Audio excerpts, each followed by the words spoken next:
So our adoption program is a really great program we have here at the Racine Zoo because it empowers our guests to be a part of conservation efforts, and that's part of what I really love about it. It also builds ownership with our guests for our animals, and if you feel connected to and ownership of the environment and the world around you, it motivates you more to protect it. So that is one huge benefit of our Adopt program.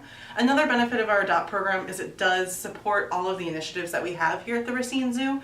So that includes a lot of our conservation efforts. We support conservation in the wild around the world, as well as our education efforts. Not only do we do paid programming and field trips and things you'd expect of a zoo, but we also do a lot of free programming in community centers, homeless shelters, low-income schools, things like that. And all of the funds that we get at the zoo all pool together to help us do those things and reach those people. So the Adopt program really is a great flagship program for our animals and to empower people to conserve.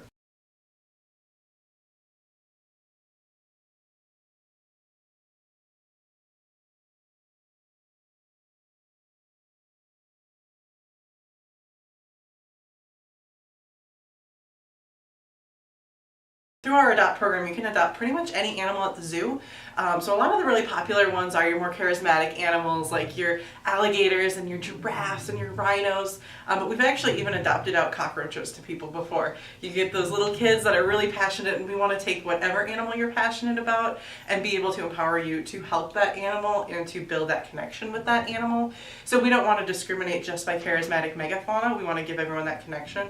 Recently, someone was really passionate about hippos. I just found this out today. They wanted to adopt a hippo, and we actually found information and put together an adoption package for a hippo, and then we just were able to use that to help conserve hippos. Even though it's not generally a focus here, if we have a kid that's passionate or an adult that's passionate about a specific animal, we want to take that and not discourage it or move it to something else, but make sure that they can act on their own passion.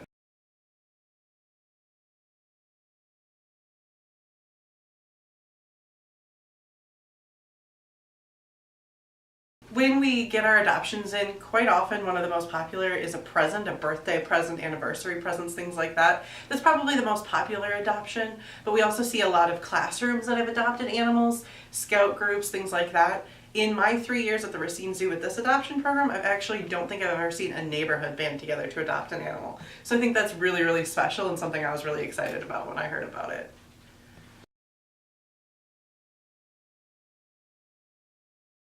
So this is Sobek. He is one of 2 juvenile American alligators that we have at the Racine Zoo. He is about 3 years old, just about 3 years old now. And you can tell if you look on his back, he still has those juvenile stripes. When alligators are small, they do have stripes down their back.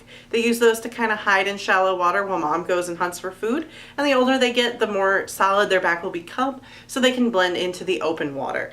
This guy is one of our ambassador animals, which means that he goes out on programs with us into schools, community centers, places like that, to teach people about how cool alligators are. Unfortunately, alligators are often misunderstood or feared by people.